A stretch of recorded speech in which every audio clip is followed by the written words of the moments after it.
Roofing contractors, let's do a quick health check on your business. When it comes to your key metrics, where do you stand? Green, you've got total command. Sales, marketing, financials, operations, all your metrics are at your fingertips and they're meeting all of your objectives. Yellow, you've got some metrics, but others are kind of fuzzy. You can dig up the info if needed, but it's not always clear or current. Red, metrics, what metrics? You're flying by the seat of your pants with no clear objectives in sight. Now here's the hard truth. If you're in the yellow or the red, you're not just at risk, you're likely trapped in the day-to-day grind of your business. But don't hit the panic button just yet. You're here, and that's the first step in turning things around. In the next few minutes, I'm going to show you how to shift your business into the green, giving you the clarity and control that you need to finally break free from the daily chaos. Let's dive in. When we talk about metrics, what I'm referring to are commonly known as key performance indicators or KPIs. Think of KPIs as like the dashboard in your truck. Just like your speedometer tells you how fast you're going or your fuel gauge shows how much gas you have left, KPIs give you critical information about your business at a glance. They're specific, measurable metrics that tell you how well your business is performing in key areas.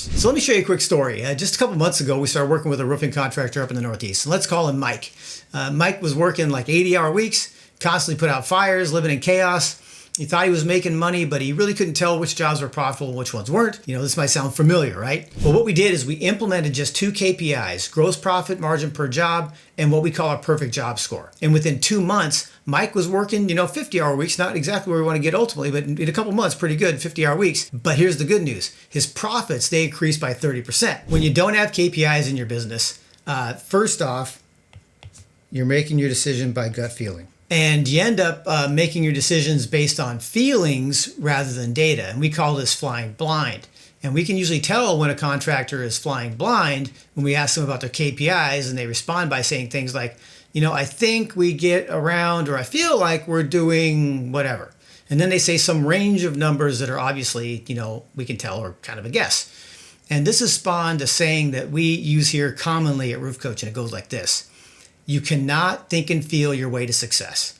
When it comes to your business and your numbers, you have to know if you want to be successful. So another symptom of not having proper KPI in place is reactive management. What this means is that you're stuck always putting out fires instead of preventing them, which also keeps you stuck in the day-to-day. When you don't have proper KPIs to get managed and met, you just can't scale. If you try to put fuel into that, if you try to grow that model, I'm going to date myself here a little bit, but it's kind of like putting rocket fuel in a Yugo. If you put rocket fuel in a Yugo, it's an old car back in the 80s that was known for being not for being dependable.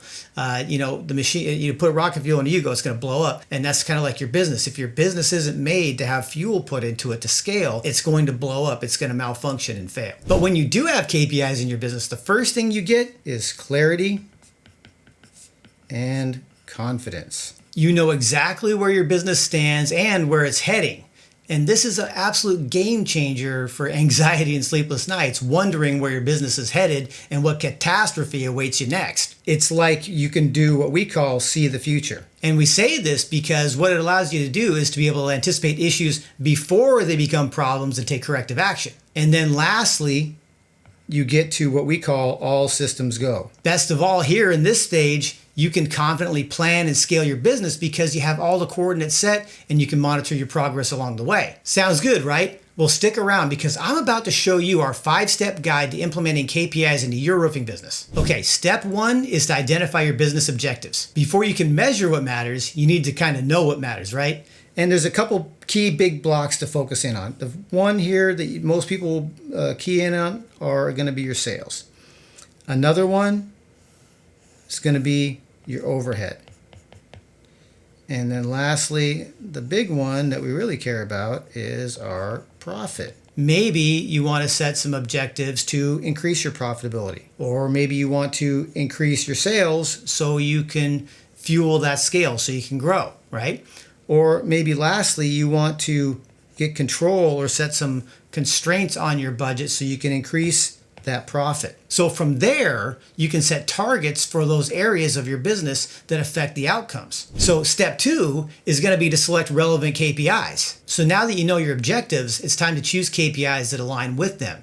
Here's some common KPIs for the roofing business. So you can have financial KPIs like gross profit margin that'd be like per job, or you can have net profit for monthly, quarterly, yearly. You can have sales KPIs like your close ratio from estimates to sold jobs. You can also have average sale. And lastly, you can have customer KPIs like your satisfaction score or like your Google review rating. You don't need to track everything. Start with a couple, a handful, 3 to 5, and pick the ones that are most important right now and directly relate to the challenge you have or the objectives you're trying to achieve. Get those working and then add more as you go. Step 3 is to set SMART targets.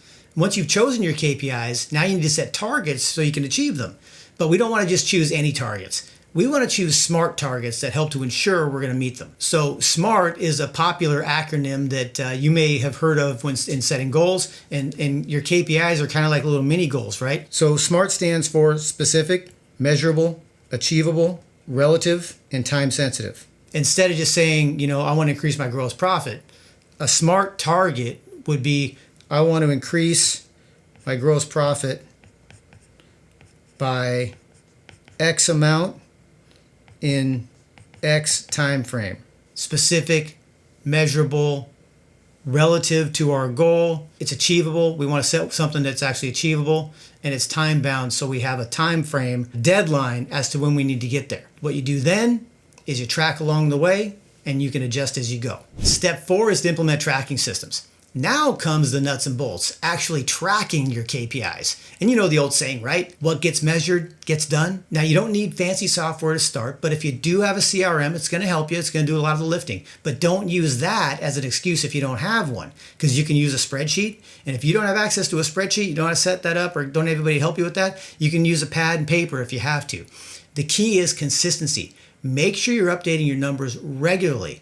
Daily tracking that leads to weekly and monthly totals. Step 5 is to establish a review and action process. Now, having KPIs is great, but they're virtually useless if you don't act on them. So you want to set up regular review meetings, and what I recommend is to do them minimally monthly to start off with. And this is going to allow you to analyze your KPIs and still have some time potentially to make decisions and corrections and get back on the path or mitigate any damage or problems. In these meetings, you can also celebrate your wins. That's the other thing. You can see where you're doing well, right? You can celebrate with the team and have little victories along the way, but also you can identify issues early and still adjust your strategy as you see fit. Implementing these KPIs isn't just about improving your numbers, it's about transforming how you run your business. Instead of being stuck in the day-to-day grind, you end up having the clarity and control to work on your business and not just in it. Remember Mike? He went from being a stressed out roofer to a strategic business owner in the short span of a couple months. He now has time to focus on growth opportunities and even focus on growing his team. If you're ready to make this transformation in your roofing business, download our free Roofing KPI Starter Kit using the link in the description. It includes templates for each step that we covered today, plus a comprehensive list of roofing-specific KPIs. Don't let another day go by feeling uncertain about your business's performance. Start measuring what matters and say goodbye to those sleepless nights. And remember, if you get stuck or need help, request a game plan session with one of our pros and we'll help you out. If you found this video helpful, give it a thumbs up and don't forget to subscribe for more practical tips on growing your roofing business. Until next time, keep measuring, keep improving, and keep working towards getting out of the day-to-day of your roofing business.